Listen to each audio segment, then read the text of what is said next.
It's no secret that I'm not the biggest fan of Joe Rogan and his habit of blasting misinformation all over the internet every week or so. Just last month, I put out a video debunking his recent anti-vax guest, Robert Malone. And I think my most popular video from last year was a thorough history of why people like Joe Rogan think horse deworming paste can help with their COVID. Recently, Rogan has come under attack from more people who are fed up with the damage that he's causing by convincing his huge audience to believe dangerous absurdities. And since Spotify, the platform that exclusively hosts his podcast, refuses to do anything about him, artists like Neil Young and Joni Mitchell have pulled their music catalogs from the streaming service.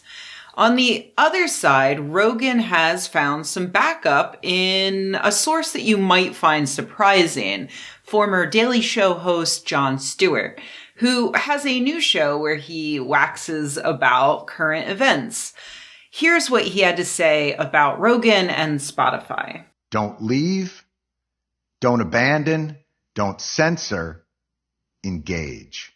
I'm not saying it's always going to work out fruitfully, but I'm always of the mindset that engagement, and especially with someone like a Joe Rogan, who is not, in my mind, an ideologue in any way. And I think the proof of that was, I don't know if you remember, there was a guy who went on his podcast named Gish Gallop, who had, they were talking about, I think Joe said, myocarditis. Kids shouldn't get the vaccine because it causes a higher risk of myocarditis. And Josh said, well, actually getting COVID is a higher risk of myocarditis for kids, so they should get vaccinated. He said, no, it's not. He said, no, I think it is. He goes, no, I'm pretty sure it's the other way. And they looked it up. And when they looked it up, it came out that it's a much greater risk if you get COVID and you're, 8 to 12 or 6 to 15 or whatever the age range was. It's a much greater risk of myocarditis catching COVID than it is getting the vaccine. And if you are an ideologue or if you are a dishonest person, that is the moment. Like Tucker Carlson in that situation never would have looked it up and would have given that look he gives like somebody's giving him a confusion enema. Like they're just like they're just firing confusion up his ass. And Joe just went like, I didn't know. Oh, okay. I didn't get that. And that to me says, oh, that's a person that you can engage with. You're a musician. Like how much misinformation is spread by, like Eric Clapton is on platforms that you're on and he's a fucking psycho. So do you remove yourself from every platform? Like you're on Comcast, right? Comcast or Time Warner. So if you're on any cable station, right, they've got Fox News on. You telling me Fox News isn't a willful purveyor of misinformation, dishonest to its core. So now everybody on TV has to pull out of their fucking shows or deplatform because in the same tube that you exist, they exist. Jon Stewart rightfully has a lot of fans on the left for helming The Daily Show for so long and for being pretty consistently amusing and liberal. He also, went on CNN's Crossfire and absolutely demolished Tucker Carlson so badly that the show was canceled and Carlson never wore a bow tie anymore. So, yeah.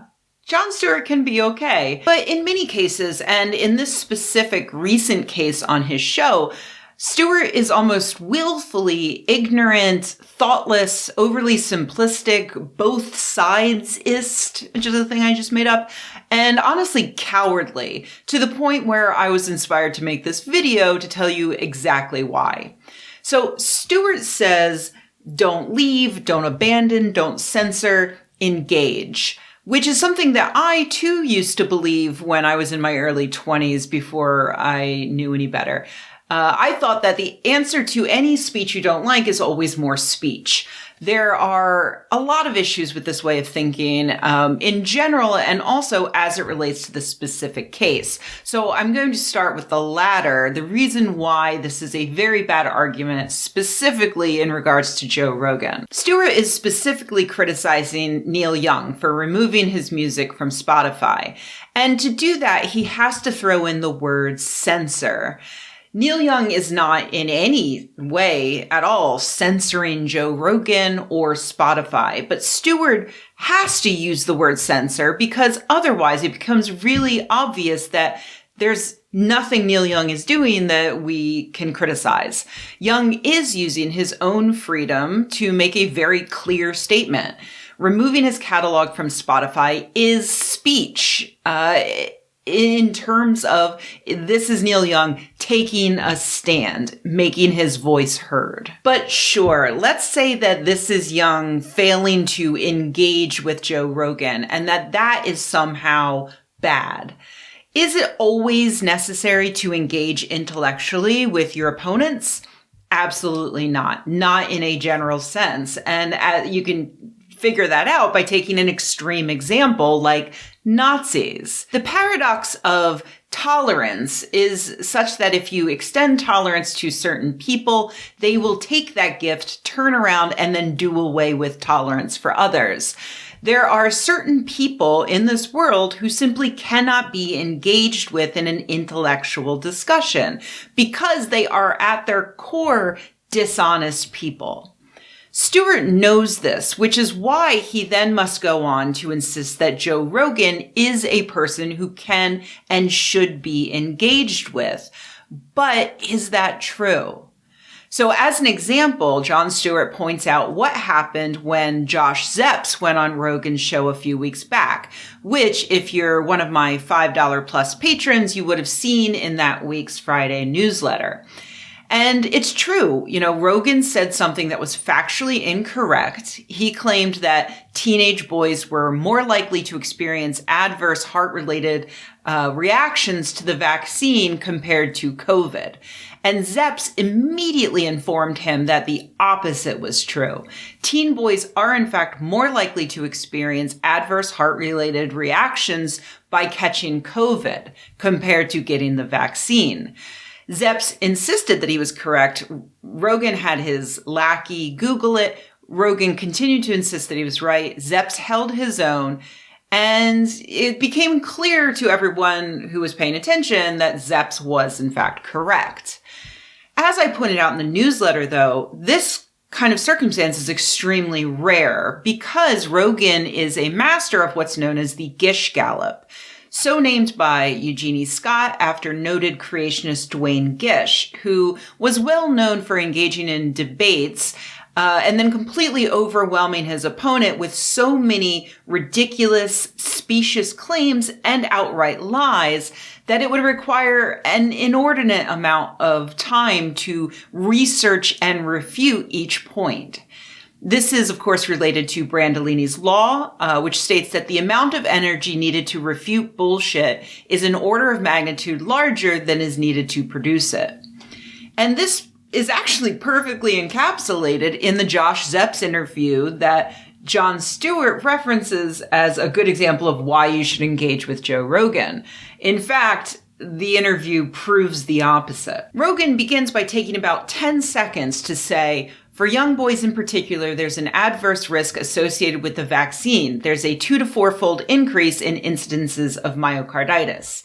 Zepps responds, yes, there's an increase in myocarditis in that cohort from getting COVID as well, which exceeds the risk of myocarditis from the vaccine. That also takes Zepps about 10 seconds. But then Rogan responds, I don't think that's true. In the next 60 seconds, Rogan reads the article that says Zepps is correct. He then argues that it's not correct for children, at which point Zepps needs to dumb the article down for him to make sure that Rogan understands that it is, in fact, talking about the cohort that they were just discussing, teenage boys. When it becomes completely indisputable that Zepps is correct, Rogan does not accept that. Instead, he objects to the source of the article, and then he just starts saying complete nonsense. Now, that is not what I've read before, but also it's like, even when we're reading these things, it's like, what are we getting this from? Was this from the VAERS report? But even from the VAERS reports, when they report this stuff, it's like the amount of people that report, it's the underreporting. He just babbles incoherently. So he never actually admits that he was wrong. The best he can do is say it's interesting and not what he's read before. And that, to Jon Stewart, is an example of someone who is not an ideologue, someone we can engage with. And this is the best possible circumstance. Rogan was speaking with someone who already knew the actual answer to the single piece of misinformation that he happened to spout at the time. Rogan's opponent was a white man who he respected. It's relevant. Give me a second. And the opponent did not back down when Rogan continued insisting that he was correct.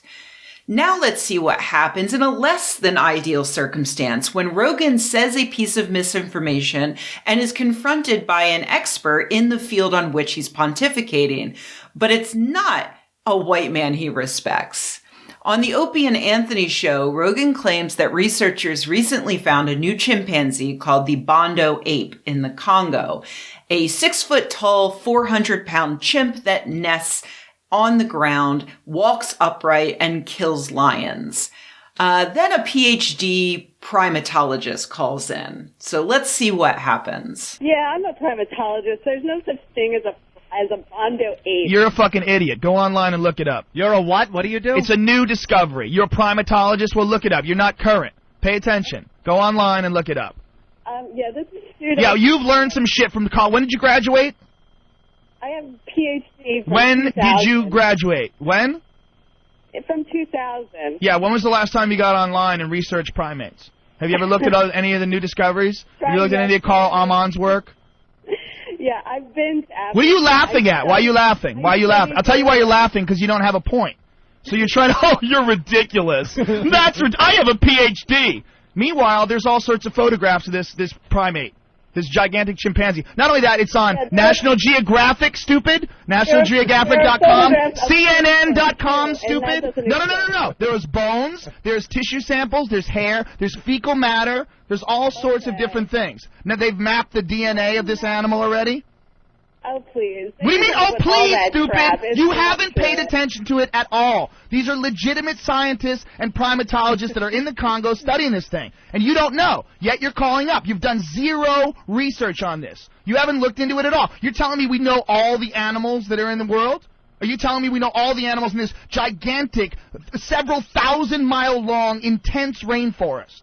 We've mapped that out. There's another fake chimpanzee out No, there. it's not a fake, stupid. It's not a fake.